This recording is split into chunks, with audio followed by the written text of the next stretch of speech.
All right. Well, we're going to just go ahead and start right on time. Thank you, everyone, for joining us today. Thank you to all the unions who are here. Thank you to Leader Surovell and Caucus Chair Tran for joining us this morning. And thank you to all our workers who are going to be sharing their stories today. I'm very excited to be hearing from them. My name is Katie Baker, and I'm here today on behalf of the Virginia Public Sector Labor Coalition, and that is Virginia AFL-CIO, AFSCME, the American Federation of Teachers, the Communications Workers of America, who also represent the campus workers. I know we have a lot of campus workers in the room today. The SEIU, the Virginia Education Association, the Virginia Professional Firefighters, Unite Here, and United Food and Commercial Workers Local 400.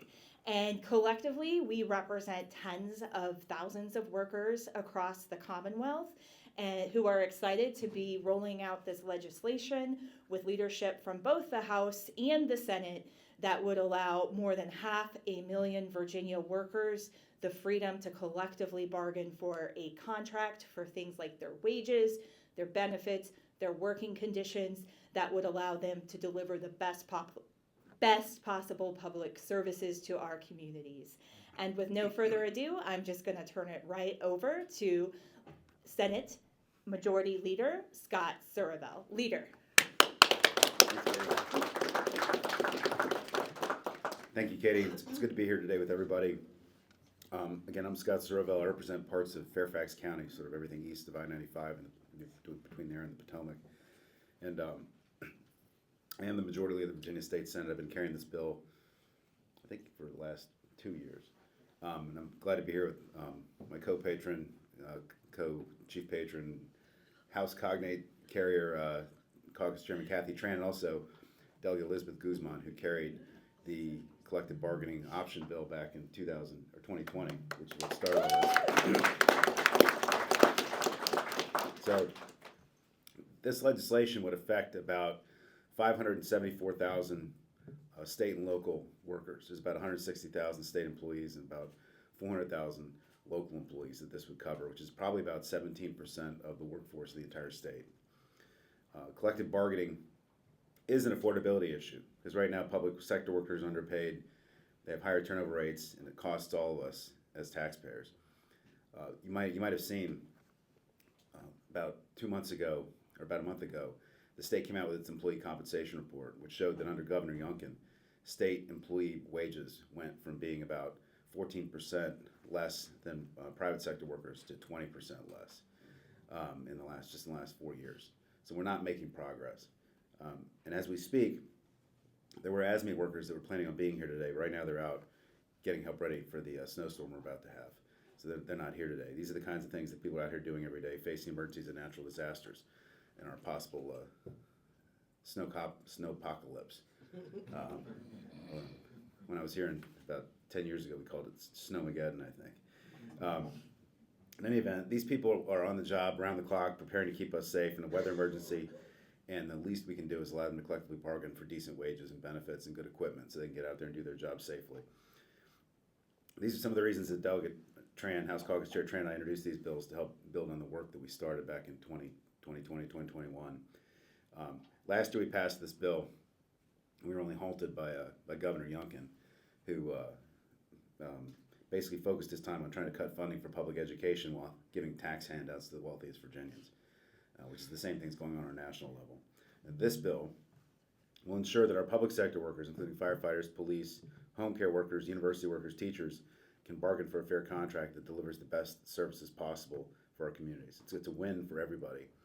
And the voters back us up on this. If you look at polling on this, voters support collective bargaining for local workers by about 70%.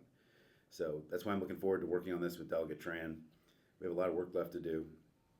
The last administration basically gave us zero feedback on the bill, and I'm sure we're going to have some conversations about that with local government over the next month. But I'm confident that we're going to get this bill done so that Virginia's public sector workers can have the right to collectively bargain and get decent wages and benefits to support their families. And with that, I think I'm going to turn it over to Delegate Tran.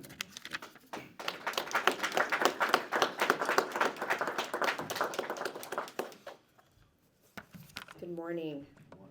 I'm a little bit denial that I need reading glasses, but I can see. Good morning. I'm Kathy Tran, and I'm honored to serve as the Virginia House Democratic Caucus Chair. And I really appreciate the Virginia Public Sector Labor Coalition for bringing us together today. I also want to share some deep gratitude for the workers who are here and who are across Virginia right now, making sure that our communities are running smoothly and safely for all of our families. And like Senator Surovell, I'm especially grateful to those who are working now and over the coming days to respond to this storm. And I hope everyone just please be safe. Virginia is powered by working people, and we build a family-first economy when workers have a seat at the table. And in 2020, through Delegate Guzman's leadership, the General Assembly made history by repealing Virginia's blanket ban on public sector collective bargaining. At that time, we were one of only 3 states with such a sweeping prohibition, and I was really proud to vote for that change because I'd hear directly from my constituents, from our teachers, our firefighters, and our frontline workers in Fairfax County about what having a voice on the job means to them, their families, and the communities that we live in. Public sector workers are essential to our communities. They're the ones teaching our kids, taking care of our family members, maintaining our parks, and making sure that our roads are safe and that we are safe. And the localities where collective bargaining is now allowed, thousands of workers finally have a seat at the table, and their lives are better for it, and so are the public services that we all rely on. Today, Virginia still has this patchwork system where rights depend on the zip code that you are working in. And too many workers, state employees, campus workers, home care workers, are excluded altogether from the ability to collectively bargain. It's time to finish this job that we started and ensure that our public sector workers throughout Virginia have the freedom to organize. Especially now, when costs continue to rise and too many public servants struggle to afford to live in the communities they serve. Virginia is experiencing such a high cost of living throughout. We see that, we hear it from all of our constituents. Affordability is not an abstract concept. I think every one of us here can talk about the rising costs in gas, how expensive food is right now, how expensive it is to pay rent. This means whether a teacher can afford to live in the community where they are teaching their kids, or a firefighter can stay in the community where they put their lives on the line every day. Giving workers the freedom to collectively bargain means giving them the tool to negotiate fair wages and dignified working conditions. And last time when we met to talk about this bill, I brought up a little bit of our history, and I'm going to do it again. In 1946, the Virginia General Assembly banned public sector collective bargaining after Black nurses organized at the University of Virginia Hospital. So Virginia's original ban on public sector collective bargaining was a legacy of Jim Crow. So this year we have an opportunity to make sure that we further economic justice and that we turn a page in our history books. The federal government, as you know, has shown an incredible disdain and disrespect for our federal workers. Illegal firings and deep funding cuts have really impacted our families and our economy in Virginia. We have an opportunity now to show over 500,000 Virginian public sector employees that we stand with them. And so House Bill 1263 and Leader Surovell's bill will allow our public sector workers the freedom to join together and form a union and improve the public services that we rely on. When workers have a voice on the job, they're advocating not just for themselves, but they're advocating for all of the people that they serve. So I look forward to working with you to get this bill passed and to hearing the stories from our workers today about how it would impact their lives. Thank you.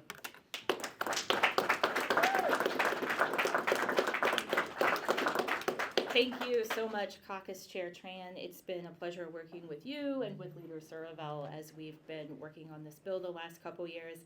And I also wanted to recognize Delegate Elizabeth Guzman, whom I didn't see slide in there. Our coalition has been together since 2020 working to pass this bill, and Delegate Guzman was our champion back in 2020, and the bill that she was able to get passed and signed by the governor has resulted in, I believe, more than 80,000 Virginia workers gaining collective bargaining rights. So thank you. And next, it is my honor to introduce Carly Wallace, who is a housekeeper at the College of William and Mary. Carly. Thank you all. It's such an honor to be here in the presence of such powerful people, standing with my fellow union workers. Again, my name is Carly Wallace. I am a custodian housekeeper at the College of William and Mary. So we face a variety of challenges at William and Mary, like the lack of proper equipment, which wears and tears on our bodies, overwork due to understaffing, underpaid, which resulted in me having to move back with my mom because my wages was not matching the price increases of today. Now this week we honor Dr. Martin Luther King Jr. So did you know before he was assassinated, he was standing with Memphis, the public employee workers of the sanitation department who were on strike for better pay and better work conditions. Today I'm standing for the same reasons decades later. I'm standing for my coworkers, and not only my coworkers, but the future generations to come. That we will have an opportunity to stand against this Jim Crow law that has been on the books, still oppressing Black public and university workers today. During the civil rights movement, we overturned many of racist laws, but the law against public sector collective bargaining is still on the books as of today in Virginia. The lack of collective bargaining rights affected my ancestors, and it's affecting me now, but it will not affect my children or my grandchildren. That's why I'm standing here today. Just like Martin Luther King Jr. said, our lives begin to end the day we become silent about things that matter. This matters to us, and we're going to raise our voice loud and proud. That's why I'm here. That's why I'm going to stand up. We will not be left out. We not only need change, but we deserve change. Thank you.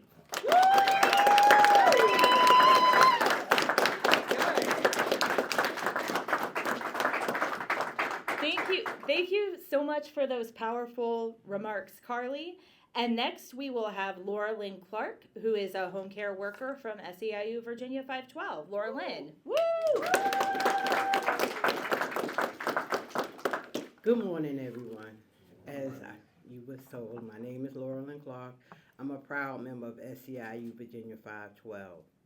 I'm speaking on behalf of over 28,000 consumer directive home care workers. I gave over 20 years of my life to home care. I love my job. And my clients were like family. They lived in my home. But I need you all to really understand this work. Years ago, a 72-year-old client living in my home with me, she had a stroke. And when she had that stroke, she was in the hospital for a month. So that meant I didn't get paid for a month. I can't bring in somebody else while she's gone. Can't just give away her room. So after she got out the hospital, she was in rehab for another month. That's 2 months. I got evicted. Didn't have no place to go. Didn't have no place for her to come home to.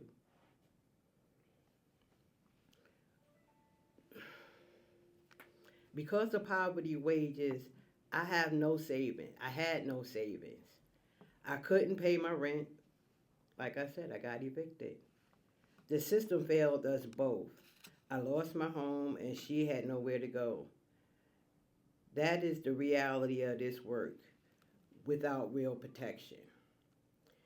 You are always one crisis away from losing everything, which I did. Like so many women of color, I ignored my health to keep a roof over my head. I rotated my medication. I worked, hurt, sick. Now, medical issues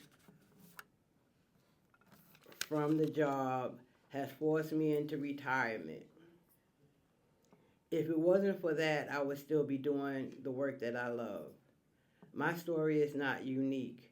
Virginia is aging fast, and we need workers to meet the demand.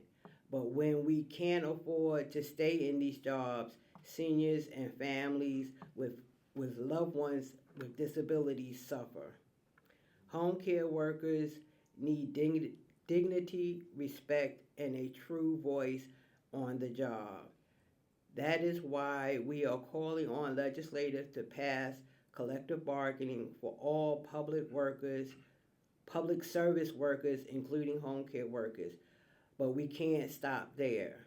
Home care workers need a living wage of at least $20 an hour, paid leave, and to remove the 16-hour cap. They only allow us to work 16 hours before they cut us off. People who live in your home are there for 24 hours. So when your time is up, what are you supposed to do? I don't want any other workers to go through what I did.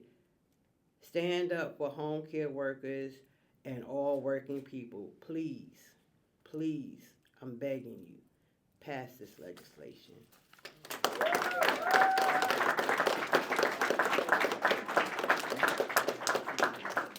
Thank you so much, Ms. Laura Lynn, for sharing your story. And next we will have Ian Mullins, who is an associate professor at the University of Virginia and a member of the campus workers. Ian.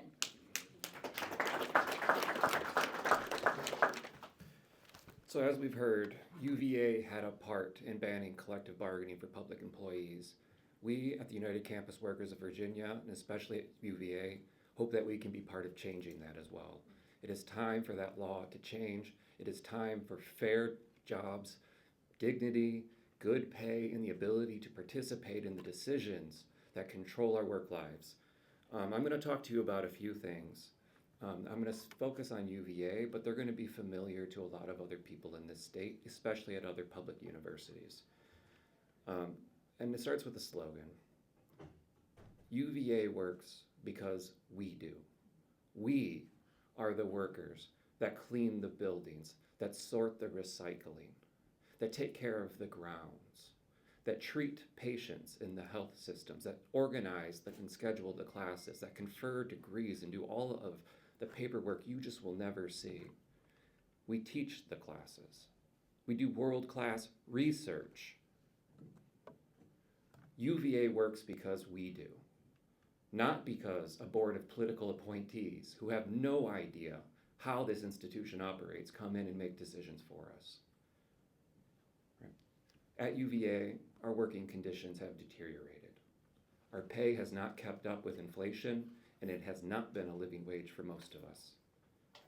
Those of us that are most vulnerable, that are considered the least, have to move further and further out of Charlottesville, some commuting up to an hour and a half each day just to clean the buildings. Often, our custodial staff have to find second and sometimes third jobs to supplement their wages because UVA will not pay a living wage. What Carly said sounded familiar to the people I know. Right. Our graduate students have struggled to get paid on time. That should never happen. They make roughly half a living wage. They're susceptible supervisors, mostly faculty, who advise them, who can violate their contracts at will with no place to go for recourse. Faculty, there's a two-tier system. There's contractual faculty or non-tenure eligible, like myself, and there are tenure track or tenured faculty, which have much better conditions, much better support, and the university invests in to a much greater degree. For many non-tenured faculty, non-tenure eligible, we do not make a living wage. Right. So we value the University of Virginia in this state. It has a specific place in our imaginations. It's also our top research university. What I'm talking about is not just a tragedy, it's a choice. People choose how we run that university. They make choices that deny people wages, that deny them dignity. And we can change that. So UVA works because we do. And those of us that work at UVA, we want a seat at the table. We want a more democratic form of governance of this institution. As we showed you last fall, we can organize, we can resist a rogue BOV, And we're still here and they're not. Right? But right now is not the time for half measures. It's not a time to pass a weak collective bargaining law. It is time to go all of the way across the state and make sure that the proper infrastructure is put in place so that we don't have to do what we did last fall again. Right? We need the Public Employee Relations Board. It is so important to the success of collective bargaining in this state. We need to be able to engage in good faith bargaining. And when we have that seat at the table, we need the people who do the jobs to have a say in how those jobs get done and the conditions within which they get done. Who knows better how to maintain buildings or the grounds or to schedule classes than the people that show up every single day to do it? We're not just denying them a more democratic workplace. We're denying ourselves the benefits that comes from having a more democratic workplace. So one thing I want to close with today, because I've heard this quite a bit over the last fall, and right now with what's happening with our current president situation, we're constantly being told that it's good that we're excluded from these decisions, that the quote, best of us have it in hand. They tell us that things could be worse and we should accept it. But for as long as we're denied an ability to participate in the process, they're also denying us the ability to know how things could be better. Let's stop talking about how things could be worse and let's start working together in a way where we can actually make them better together. Thank you.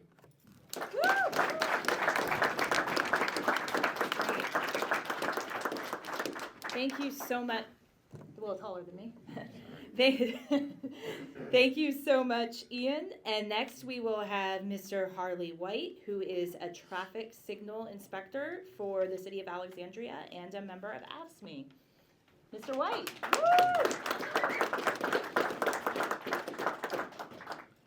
Hello, I want to thank you all for having me here today. Good morning. My name is Harley White. I'm a traffic inspector for the city of Alexandria, and I'm a proud member of AFSCME of Local 3001. I'm here because it is time to finally end the outdated prohibition of collective bargaining for state employees and make Virginia a state where everyone has the right to stand with their coworkers in a union and negotiate for a better life.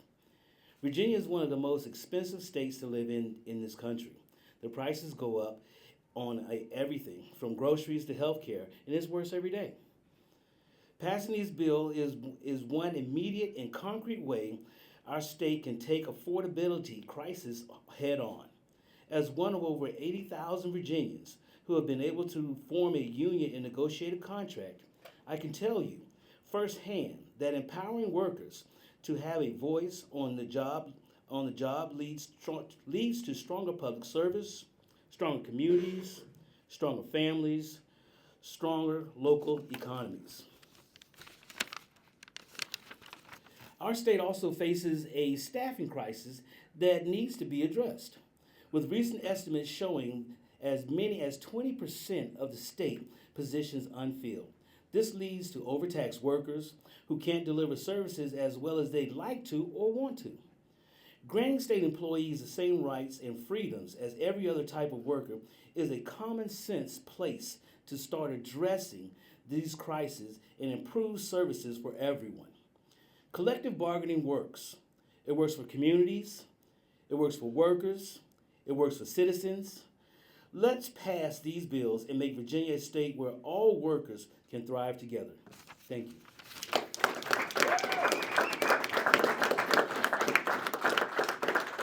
Thank you so much, Mr. White, for those great remarks. And next we will have Mitch Nason, who is a firefighter in Prince William County. Mitch. Good morning, everybody. My name is Mitch. I am a firefighter in Prince William County. I've been doing that for about 20 years. I've also been a proud dues-paying member of Local 2598 for those 2 decades. I come to you today with a different perspective. It's not often that you see someone like me, a Caucasian male, say that they're the minority, but I am, because I'm protected by a contract here in Virginia. 49 years ago, my union was formed, the same year that there was a prohibition put in state statute outlawing collective bargaining. And when that partial repeal came through a few years back, Prince William County was one of the localities that allowed us to raise signatures and to petition to actually form bargaining units. But as Delegate Tran brought up earlier, your zip code should not dictate whether or not you are protected by collective bargaining rights. Every worker in the state of Virginia deserves collective bargaining rights. But I stand to you today offering that unique perspective to talk about what it's been like to be covered by a contract. Let's dispel some of the myths that come along with public sector collective bargaining. Because when we sat down at the bargaining table, something that I can't believe that I'm able to say that I did in my tenure, we didn't ask for Cadillac pension plans or skyrocketing wages. We asked for paid medical leave. We asked that our members could stay home to take care of a loved one that's sick or dying, to raise their newborn children with dignity. We asked for tuition reimbursement so our folks could better themselves to give back to the communities that they serve. See, we talk about the costs sometimes. Those that want to tear down the progress that we're making talk about the cost of collective bargaining. That needs to be reframed. It's not a cost, it's an investment.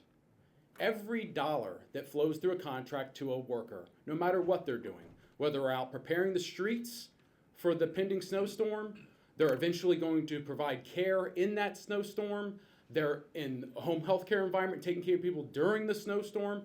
Every single one of those workers, if they're giving a dignified protection through a collective bargaining agreement, that investment and what we often hear is our greatest resource flows right back to the community. And no longer should your rights be dependent on your zip code, on your profession. Every worker in Virginia deserves collective bargaining rights, and this is the year that we're going to see it done. Thank you very much.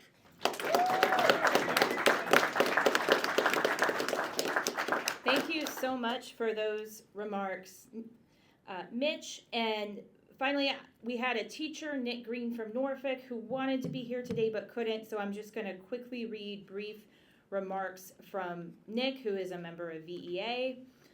Our working conditions are students' learning conditions.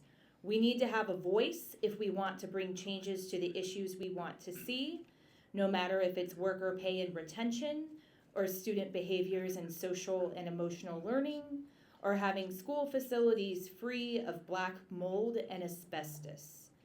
This bill gives us that voice. There are several school divisions that have successfully implemented collective bargaining and union contracts in the last 5 years. Workers in Arlington won the right to speak their native language while at work. Workers in Prince William won better grievance procedures. Workers in Montgomery County won limits on meetings and protections for planning time. Those are just a few examples. At the same time, many public school employees have been left behind with no recourse if their school boards didn't want to negotiate. This bill will give every educator an equal opportunity to improve our schools, and I want everyone to feel respected and have a voice at their workplace. And with that, I want to thank Caucus Chair Tran, Leader Surovell, all of our speakers, Delegate Guzman, and open it up. We're only going to take questions from press. I know we have a lot of supporters in the room today, so we're going to prioritize questions from press. If you're a reporter and have a question, we're happy to take it. Jad. So there's a lot of different bills about labor generally this session. And there's a lot to list. But how do you see this bill fitting into those? Because I know that a lot of these interact with each other in certain ways. And how does that interaction, if we're on the other side of these bills and they're all implemented, what do you think the nature of work is going to look like in Virginia for a lot of these folks? Sure. I'm not sure what this bill interacts with otherwise. We know the fact that it's part of the broader affordability agenda. It fits into that framework. But the other labor bills have more to do. Well, there's one bill that kind of relates to ours, and Delegate Hope has one. But home health care workers, prevailing wage, all these sort of things, they kind of deal with organized labor in certain ways, right? So sure, the prevailing wage has to do with procurement and contracts. It doesn't have to do with government workers. Okay. The home health care worker, our bill would allow home health care. It actually creates an authority to employ home health care workers and then allows them to collectively bargain through that authority. But I'm not sure there's any other. I'm not aware of any other home health care worker bills that would play into that. So I just think this is part of the broader affordability agenda. That's really the message on this. I don't know if Kathy has a different view of it, but. I think that I think there are different bills that pertain to different workers, right, and worker rights. This one is just focused on our public sector employees at the state and local level across, and provides a framework for those workers to be able to collectively bargain. But I think that there are a number of different proposals put forward to make sure that Virginia can equally be a great place for business and a great place for workers together. And I think that overall is, I think, an important framework. Michael? So Republicans have been very critical of this kind of legislation and a bunch of other things, saying that it will raise your bills, it'll raise your taxes, it'll make government more expensive. What do you say to those concerns?